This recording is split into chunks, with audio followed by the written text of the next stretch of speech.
And tonight we're examining what's behind the bottleneck at the nation's ports. CBS's Carter Evans goes in depth with a rare behind-the-scenes look at just why it's taking so long to get merchandise off of cargo ships and onto store shelves.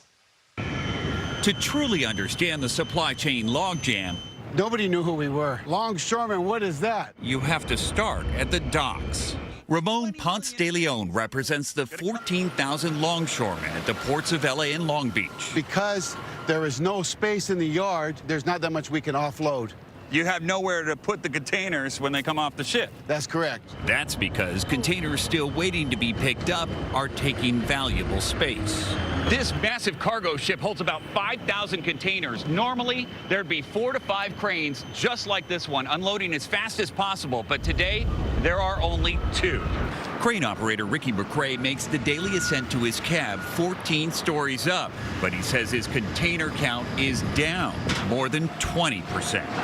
When people say, why aren't the dock workers moving faster? What are you thinking? Right away, I feel like I'm the bad guy, first of all, but hey, I tell them we're doing our part, we're doing our best. He could easily unload faster if there were somewhere to put the containers.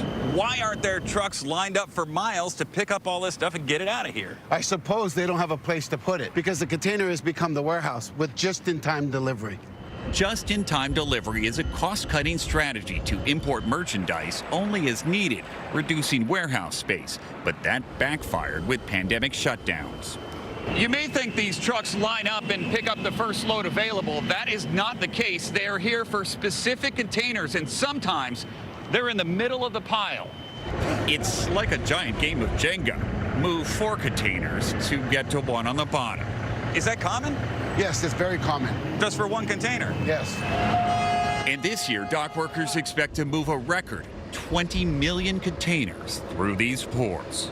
We have family that lives here and needs the same things any other American needs. And we have skin in the game because, you know, quite frankly, we're going to be paying the price for any costs that are raised as a result of this congestion.